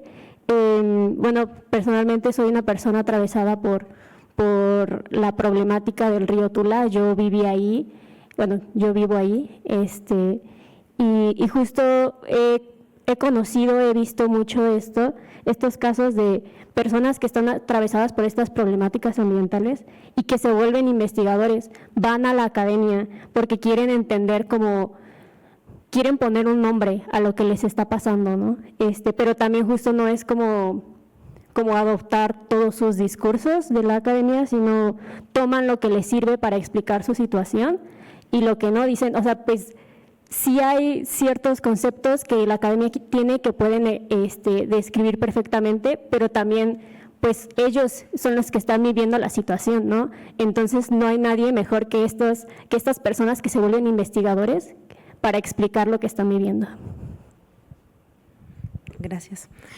Pues con respecto a la primera pregunta sobre acercar la ciencia, el conocimiento y sobre si estamos dispuestos a vivir en la pobreza, pues yo estoy estudiando actualmente el doctorado en Ecología y Gestión Ambiental y el diplomado de Protección de la Naturaleza, Derechos Humanos y Cambio Climático de la Suprema Corte de Justicia de la Nación, que se los recomiendo mucho, lo pueden buscar en línea. Y justo en este diplomado, el doctor Sarucán, que fue quien creó la CONABIO, comentaba que, bueno, con todo el respeto para Peter, que él aprendió más en 2 meses viviendo en Chiapas que en toda su estancia que hizo en una especialidad en Oxford. Entonces, el acercarte a las comunidades, en mi caso, me ha servido mucho porque he aprendido mucho de ellos, como bien comentaba nuestro compañero al inicio.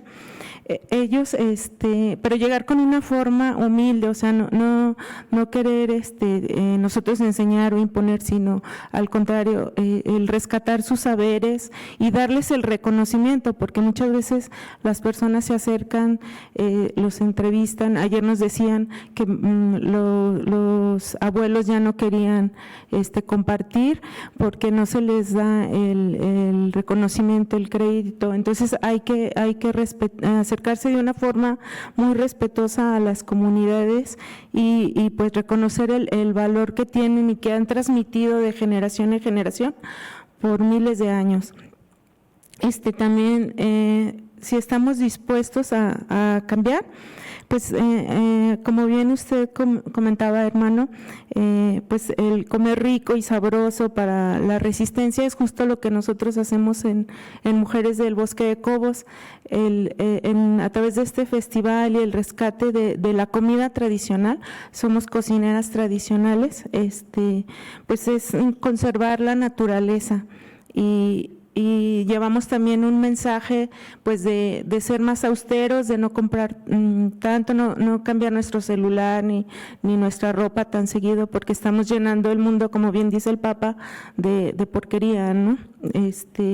Entonces, cambiar desde casa, implementar las 5 R's de los residuos cero.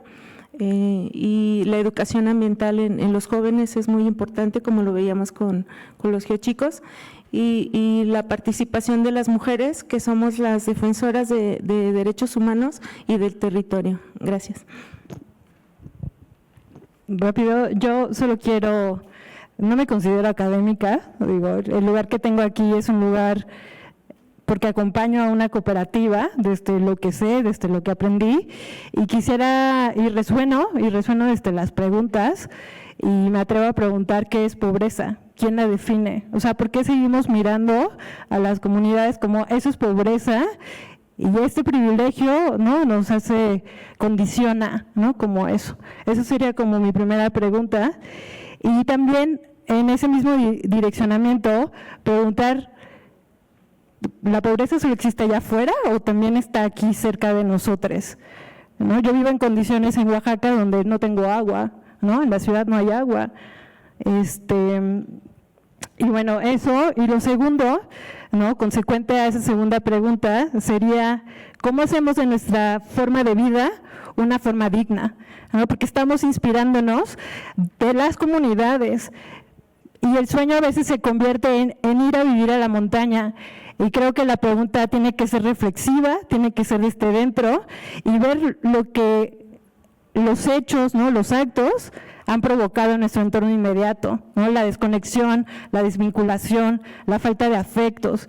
Y más bien yo me preguntaría cómo hacer para desde adentro, desde donde estoy, invertir esas historias narrativas, ¿no? Esos discursos que nos atraviesan todo el tiempo, desde lo que es y lo que no es.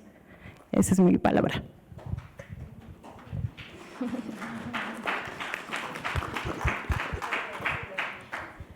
Pues sí, yo también justo iba como en la misma línea que Cindy, ¿no?